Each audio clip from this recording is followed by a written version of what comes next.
number system. I am Manish Kumar Tiwari from the Brilliant Tutorials. My tutorials belongs to CBSE and Bihar Board 3rd to 12th. Very good morning dears. आज का जो video lecture है वो आपका fraction तथा इसके types के ऊपर बनाया गया है। तो हम जानेंगे फ्रैक्शन किसे कहते हैं, क्या होता है फ्रैक्शन।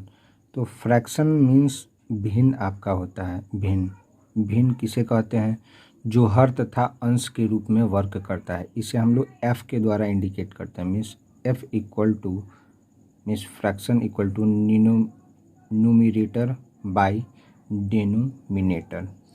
कहने का मतलब है कि एन जो इंडिकेट करता है वो न्यूमरेटर को इंडिकेट करता है और डी जो इंडिकेट करता है वो डिनोमिनेटर को इंडिकेट करता है। कहने का मतलब इसका जो हिंदी मीनिंग होता है वो आपका अंश होता है। क्या अंश होता है, और ये बाई हो गया और नीचे वाले को हम लोग कहते हैं हर। अब हम लोग जानेंगे कि फ्रैक्शन कितने टाइप्स का होता है। तो मेनली जो फ्रैक्शन होता है वो 3 टाइप का होता है। प्रॉपर फ्रैक्शन होता है, इम्प्रॉपर फ्रैक्शन होता है और मिक्स फ्रैक्शन होता है। प्रॉपर फ्रैक्शन किसे कहा जाता है, तो प्रॉपर फ्रैक्शन उसे कहा जाता है जिसे न्यूमरेटर कम वैल्यू रखे हुए रहता है और डिनोमिनेटर ज़्यादा वैल्यू का होता है। जबकि इम्प्रॉपर फ्रैक्शन उसे कहते हैं जिसमें न्यूमरेटर क्या होता है, बड़ा होता है और डिनोमिनेटर छोटा होता है। कहने का मतलब कि अंश बड़ा होता है और हर छोटा होता है। अब हम लोग जानेंगे इसका एग्जाम्पल। एन से न्यूमरेटर होता है, न्यूमरेटर को एन के द्वारा इंडिकेट करते हैं, उसी को हम लोग अंश कहते हैं। इसमें एग्जाम्पल आपका हो जाएगा 1/2। आप देख पा रहे हो कि ऊपर वाला छोटा है और नीचे वाला बड़ा है। न्यूमरेटर छोटा, डिनोमिनेटर बड़ा।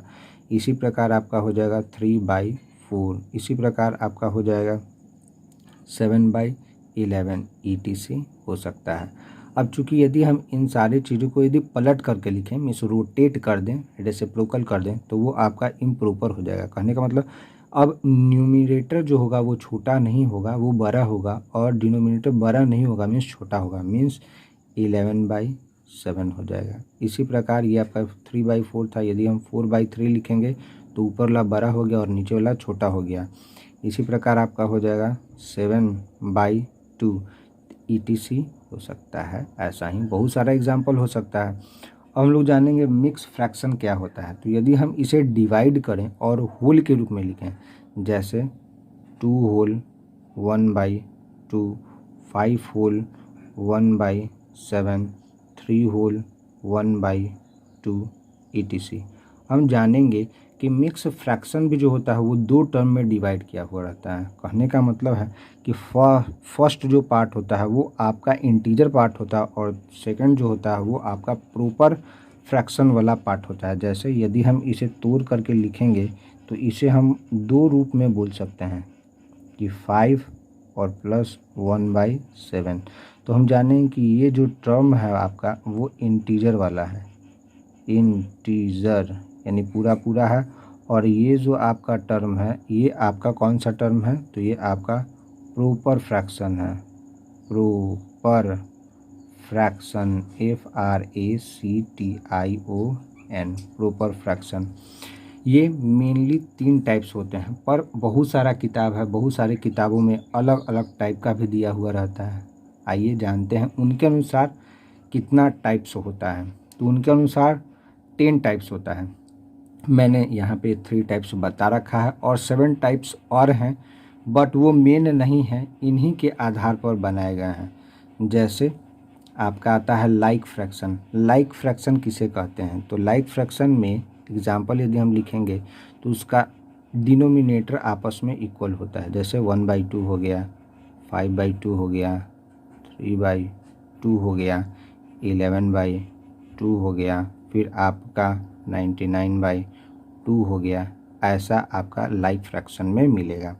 अनलाइक फ्रैक्शन का एग्जांपल, अनलाइक फ्रैक्शन में क्या होता है कि डिनोमिनेटर सबका अलग अलग होता है। जैसे 5/7 हो गया, 7/2 हो गया, 9/5 हो गया, 11/10 हो गया, ETC। ये जो आपका ग्रुप बन रहा है ये अनलाइक फ्रैक्शंस का एग्जांपल है। अब हम लोग जानते हैं इक्वल फ्रैक्शन क्या होता है। इक्वल फ्रैक्शन का मतलब होता है कि सब एक ही होता है, उसको लिखने का ढंग सिर्फ अलग होता है। जैसे यदि हम बोलें कि एक फ्रैक्शन 1/2 है तो इसे हम दूसरे रूप में ऐसे भी लिख सकते हैं कि -1/2, या हम ऐसे भी लिख सकते हैं कि -1/-2, या हम अदर रूप में लिखे तो हम ऐसे भी बोल सकते हैं 1/-2 बोलेंगे। ये सब आपस में बराबर है, इक्वल फ्रैक्शन ही है, क्योंकि माइनस माइनस प्लस हो जाएगा, माइनस माइनस प्लस हो जाएगा, माइनस माइनस प्लस हो जाएगा। हम लोग जानते हैं इक्विवेलेंट फ्रैक्शन क्या होता है। तो इक्विवेलेंट फ्रैक्शन का मतलब होता है समतुल्य भिन्न। समतुल्य भिन्न इसमें क्या होता है कि एक ही चीज़ रहता है बट इसका वैल्यू जो होता है अलग अलग रूप में लिखा हुआ होता है। जैसे 1/4 हो गया, 1/4 को हम ऐसे भी लिख सकते हैं कि 10/40 है, क्योंकि इसको काटने पर यही चीज़ मिलेगा। या हम ऐसा भी बोल सकते हैं कि 25/100 हो गया। या इसी प्रकार यदि हम बोलें तो हम बोलें कि 5 है और ये आपका 20 है। तो हम पाएंगे कि सभी को यदि हम काटेंगे और कैंसिल करेंगे तो इसका वैल्यू 1/4 के बराबर आएगा। अब है ट्रिग्नोमेट्रिकल फ्रैक्शन। ट्रिग्नोमेट्री में मतलब कि जो फ्रैक्शन बनाया जाता है उसे ही हम लोग ट्रिग्नोमेट्रिकल फंक्शन से बनाया गया है ये फ्रैक्शन। जैसे आपका हो जाएगा कितना, तो साइन थीटा और बाई आपका हो जाएगा कॉस थीटा। ये भिन्न के रूप में है, फ्रैक्शन के फॉर्म में है। इसी प्रकार मैं बोल सकता हूँ कि tan थीटा और बाई 4 कॉस थीटा। ये सब जितना भी इसी का एग्जाम्पल है। अब छठा जो है वो कहता है कंपोजिट फ्रैक्शन क्या है। कंपोजिट फ्रैक्शन में क्या होते हैं कि एक से ज़्यादा मतलब कि फ्रैक्शन आते हैं। जैसे 1/2 इंटू 5 होल 3/4। इसी प्रकार रहेगा 1/2 इंटू -7/3 इंटू 1 होल 1/2 ETC इसका एग्जाम्पल हो सकता है। अब सातवां, इसके अनुसार सातवां और टोटल के अनुसार 10वां। तो 10वां जो आपका इसका टाइप्स है वो आपका कहता है कॉम्प्लेक्स फ्रैक्शन। इसकी जो मीनिंग हुआ वो हो गया जटिल भिन्न। जटिल भिन्न में क्या आता है, तो ऐसा उसमें आएगा कि 1/2 plus 1/2 plus 1/2 plus 1/2 plus dot dot dot. इसी प्रकार से वो सीरीज चलता रहेगा। तो इस प्रकार का जो आपको फ्रैक्शन मिलता है वही आपका कॉम्प्लेक्स फ्रैक्शन होता है, जिसको आसानी से हल नहीं किया जा सकता है। अब हम लोग चलेंगे डेसिमल के ऊपर।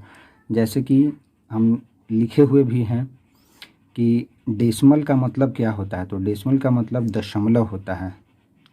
It is represented by dot DOT और पॉइंट, यानी कि बिंदु के रूप में इसे सूचित किया जाता है। इसका एग्जाम्पल क्या हो सकता है, तो इसका आपका एग्जाम्पल हो जाएगा 2.45 हो जाएगा। इसी प्रकार आपका हो जाएगा 2.43 डॉट डॉट डॉट हो जाएगा। इसी प्रकार आपका 6.453 ETC हो सकता है। अब हम लोग जानेंगे कि इसे कितने पार्ट में डिवाइड किया गया है। तो इसे जो है वो 2 पार्ट में डिवाइड किया गया है। जैसे यदि 2.45 को यदि हम लेंगे तो इसे 2 पार्ट में हम बांट सकते हैं, पार्ट में बांट सकते हैं। ये जो आपका टर्म आया इसे हम लोग कहेंगे इंटीजर। इंटीजर मतलब कि पूर्णांक है, ये पूरा पूरा मिलेगा। जैसे 2.45 लिखा होता है, इसका मतलब कि 2 जो है वो पूरा पूरा है, मीन्स 2 रुपया है। जबकि 45 क्या है, पैसा है। यदि हम इसे डिफाइन करेंगे तो ये जो आपका होगा ये आपका डेसिमल पोर्शन होगा। डेसिमल पोर्शन यानी कि दशमलव वाला भाग। इसे हम लोग फ्रैक्शन के फॉर्म में यदि लिखेंगे तो पहले डेसिमल में लिखना होगा, तो 0.45 लिखेंगे, और यदि तोड़ेंगे तो 45/100 लिखेंगे। बाई 100 कारण है कि इसमें 2 स्थान है दशमलव का, यही कारण है कि एक लिख के 2 ठो 0 डाल देंगे। इसी प्रकार अब हम लोग मतलब कि अदर एग्जाम्पल भी ले सकते हैं कि हम इसे आसानी से किस रूप में लिख सकते हैं। तो ये आपका टर्मिनेटिंग है और ये जो आपका टर्म है वो आपका नॉन टर्मिनेटिंग है। तो हम लोग जानते हैं कि इसके कितने टाइप्स होते हैं। डेसिमल का टाइप्स है, यानी कि टाइप्स ऑफ डेसिमल। तो ये जो आपका होता है वो आपका 2 टाइप का होता है। कौन कौन होता है? तो फर्स्ट जो होता है वो आपका हम लोग जनरली कहते हैं कि टर्मिनेटिंग होता है, टर्मिनेटिंग डेसिमल। इसमें आपका वैसा नंबर पार्टिसिपेट करता है जो पूरा पूरा कट जाता है, जैसे 2.14 हो गया या 5.1625 वाला नंबर हो गया, मीन्स जो पूरा पूरा कट गया। और दूसरा जो नंबर होता है वो आपका होता है नॉन टर्मिनेटिंग। जी हाँ, नॉन टर्मिनेटिंग डेसिमल नंबर। इसमें आपका वैसा नंबर पार्टिसिपेट करता है जो कभी कटता नहीं है, जैसे आपका हो गया 1.33। अभी हम लोग जैसा कि देख रहे थे कि इस नंबर को यदि हम बोलेंगे कि 1.3333 dot dot dot dot dot, और दूसरे को हम बोल सकते हैं कि 7.01001001 और 401 के रूप में लिखेंगे और डॉट डॉट डॉट करेंगे।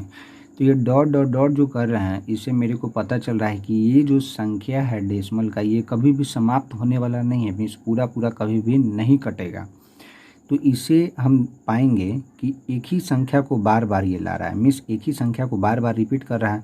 सो हम बोल सकते हैं कि 1 point under recurring 3।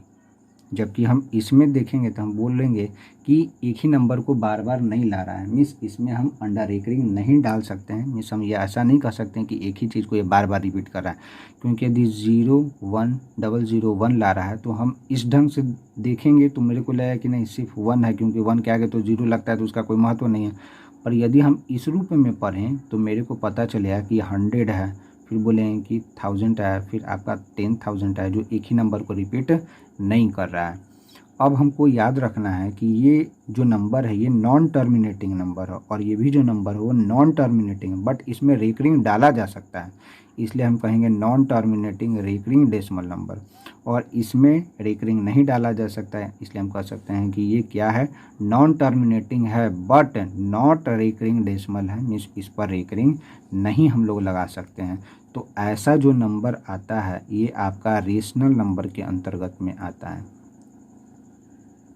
Rational number के अंतर्गत में आता है। और ये जो नंबर है आपका, ये आपका इरेशनल नंबर के अंतर्गत में आता है। ये बोर्ड एग्ज़ाम का हॉट क्वेश्चन है, आप इसे बहुत अच्छे तरीके से याद करें। आपको ये एग्ज़ाम में पूछा भी जाता है सभी बोर्ड में, चाहे वो बिहार बोर्ड हो या CBSE का बोर्ड हो, दोनों में। यदि वीडियो अच्छा लगता है तो कृपया कर इसे सब्सक्राइब करें तथा देखने के लिए धन्यवाद। दूसरों तक भी इस वीडियो को पहुंचाएं।